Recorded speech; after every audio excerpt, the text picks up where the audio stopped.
It ain't about fame, it ain't about fake friends. And screw your ex, is such a flake. Forget your greats, you need a break. It's all about you. Ragazzoni Moto di Ragazzoni Gianfranco. Ten serwis uratował mi dzień. Właściciel serwisu zna doskonale język włoski i tylko włoski. Zatem korzystając z rąk, kalendarza dla pokazywania liczb i kilku popularnych słów, ustaliliśmy, że ni hu nie ma w warsztacie nowych klocków do mojego NC750X z 2019 roku. Jednakże Gianfranco pogrzebał w pudle pełnym zużytych klocków hamulcowych i znalazł jakieś klocki odpady do starszego modelu. Wciągnęliśmy motocykl na stół serwisowy, Giancarlo zdemontował pozostałe okładziny, założył używane klocki i pasowały. Klocków używanych było jakieś 1/4, a może nawet 1/3. Więc pełen szczęścia zapłaciłem 20 euro, choć Giancarlo chciał tylko 15 i pojechaliśmy południową stroną Alp na wschód w kierunku Bresci. Miała być Szwajcaria i tamtejsze Alpy. Piękne przełęcze, śliczne dziewczyny na górze, to jest śliczne dziewicze widoki na góry i pyszne szwajcarskie sery. Nic z tego. Po północnej stronie Alp ciągle padało, a radar pogodowy pokazywał jeszcze 2 dni zlewu. Autostradami dojechaliśmy do Trento. W Trento napadłem znany mi już sprzed 2 lat serwis ze sklepem Hondy i kupiłem nowe, śliczne tylne klocuszki Nissina za drobne 55 euro. Serwis znałem z mojej gleby na Stelvio sprzed 2 lat i złamanej tam klamki hamulca. Jest o tym film w playliście Włochy 2021 na moim kanale. Spakowałem klocki i śmignęliśmy dalej na nocleg. Na jakieś zadupie do namierzonego wcześniej bed and breakfast. Następny dzień zapowiadał się jeszcze deszczowo na pograniczu Włoch i Szwajcarii, no i w północnej części Dolomitów Brenta. Zatem pełni obaw na kolejny dzień jazdy dojechaliśmy na nocleg. Kwatera okazała się być świetnym B&B, więc kupiliśmy kilka win, serów, oliwek i lokalnych wędlin w sklepie za rogiem na wieczorną degustację, a następnie zaparkowaliśmy sweblaszane rumaki pod Villa Quercia w miejscowości Ville de Annaunia. Od rana siedzieliśmy z nosami w radarach pogodowych i podglądaliśmy webkamery na Stelvio i Gavia. Masakra. Ciągły deszcz i wszędzie chmury. Przedłużyliśmy zatem nasz pobyt u przesympatycznej właścicielki o 1 dzień i sprawdziliśmy jakość innych włoskich win, kolejnych serów i wędlin. Okazały się one na tyle dobre, że po południu musieliśmy uzupełnić zapas na wieczór, a wieczorem wypiliśmy nawet jedno wino wiezione na prezent. W skrócie, dzień był pełen smaków sera, bagietek, oliwek, oliwy, lokalnych wędlin i różnych zacnych win.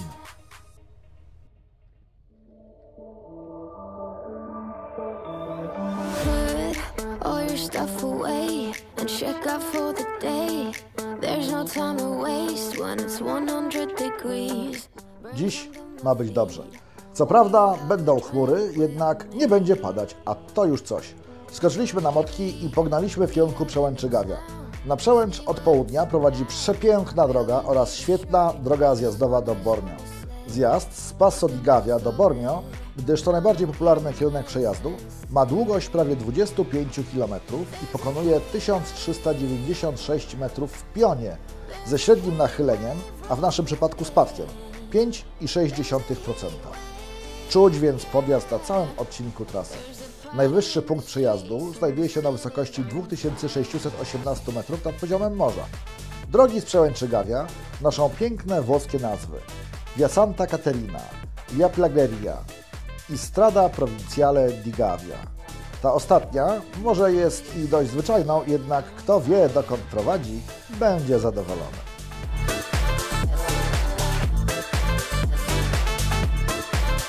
Podjazd pod przełęcz Gavia, bardzo widokowy, bez chwili nudy, daje wjeżdżającym zarówno fantastyczne doznania estetyczne, jak również zastrzyk adrenaliny, gdyż droga na przełęcz jest wąska, w bardzo wielu miejscach zupełnie niezabezpieczona, a do tego całkiem ruchliwa.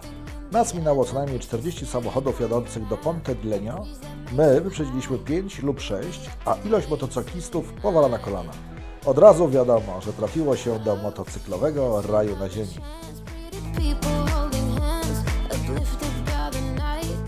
Tutaj Was przywiodłem. Tu nasze drogi się rozstają. Ja wracam, a wam to wszystko jedno. Nam to jeden. There's a heat wave rolling in. There's a heat wave. Na przełęczy Gawia spędziliśmy tylko kilka minut, gdyż chmury zbierały się coraz gęstsze, a przecież to nie był koniec naszego dnia w siodłach. Zdecydowaliśmy zatem nie pić kawy, tylko pojechać do Bormio i w razie załamania pogody tam zakiblować i jakoś to będzie.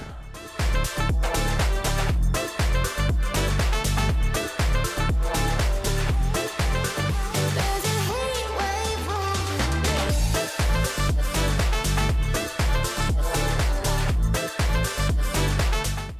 W Bormio o dziwo nie padało. A co najważniejsze, podjazd pod Passo dello Stelvio rozpoczęliśmy w pięknym słońcu i ciepełku. Droga była sucha, ciuchy także. Najlepsze przed nami. Najlepsze 25 km dzikich serpentyn, wspaniałych widoków, a na końcu ona, Passo dello Stelvio. You wanna take the pain away, but know that I was born as a fighter. We fade, but we're better than that. We're better than that. I know you know, so why are we holding on, holding on? Yeah, seems like we're back on start, but go. I go right and you go left before it turns to red. It's true.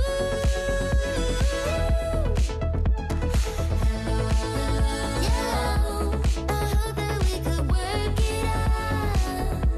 We'll never be enough for you. Don't shed a tear or two for good. There are other ways and other reasons, but only one that cuts to pieces. So why we tryna hide from trust when we could just leave? We fade, but we're better than that. Yeah, we're better than that. I know you know, so why are we holding on, holding on? Yeah, seems like we're back on start, but go. I go right and you go left before it turns to red. It's true.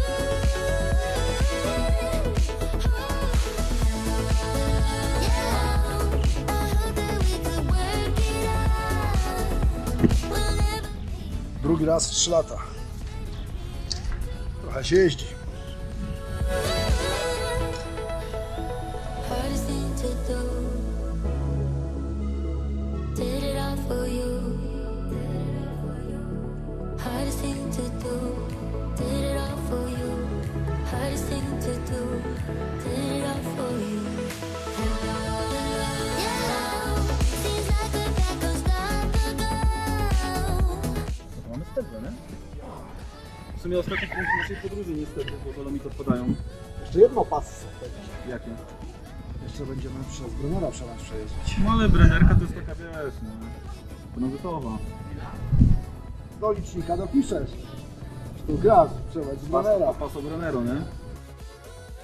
Za Gawią wyszło słońce i tak nas dopieszczało aż do zjazdu z przełęczy Stelvio. Tak więc przy bardzo udanych warunkach pogodowych dojechaliśmy na wspomnianą przełęcz Stelvio. Na przełęczy nie obyło się bez zwiedzania sklepów z pamiątkami. Wypiliśmy tam kawunię za 4 euro sztuka i popstrykaliśmy sobie zdjęcia nad przełęczą. Następnie bezpiecznie zjechaliśmy ze Stelvio w kierunku Bolzano, ciesząc się widokiem na dolinę i serpentyny naszej drogi. Make a mess. I didn't come here to ugly cry in my favorite dress. So what were you thinking then when you kissed your lips? Now I'm kinda glad you did. 'Cause now you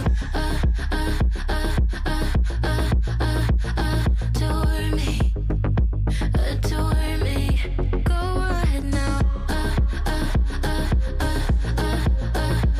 adore me, adore me. Little did I know she wanted you alone. I thought she was over you, but I guess I was wrong. I came to the party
what you're thinking, give me what you're drinking.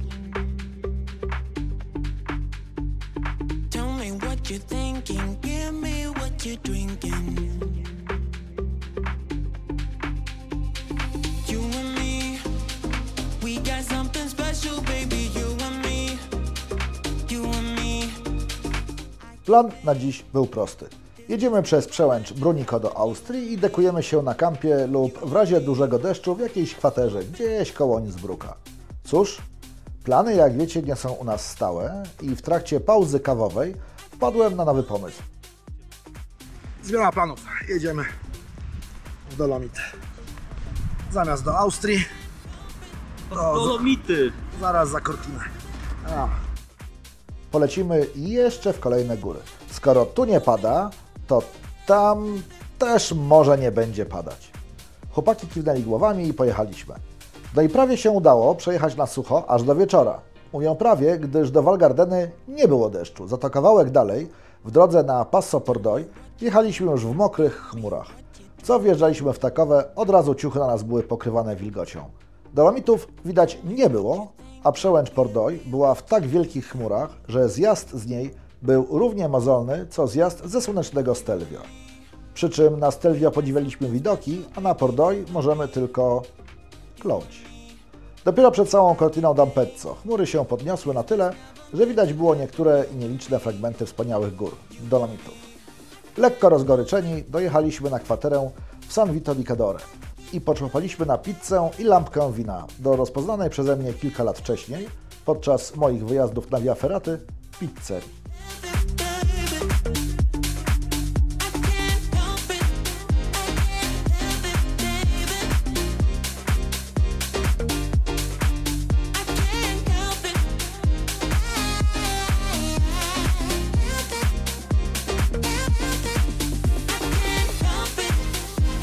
Aha, zapomniałbym jeszcze o jednej ciekawostce. W Cortina d'Ampezzo zatrzymaliśmy się przy dawnym torze bobslejowym z czasów Igrzysk Zimowych, rozgrywanych w Cortinie w roku 1956. Tutaj zapoznaliśmy się z tablicami informującymi o przebudowie toru na kolejne igrzyska w 2026 roku. Pokiwaliśmy głowami z podziwem nad wydatkami i nad tym, że nic a nic nie zostało jeszcze zbudowane do naszego przyjazdu, a igrzyska tuż. No i teraz ta ciekawostka. We wrześniu 2023 roku, czyli zaraz po naszym audycie, włoski organizator poinformował, że tor bobslejowy nie będzie zbudowany na igrzyska, a zawody bobslejowe odbędą się w Szwajcarii bądź w Austrii.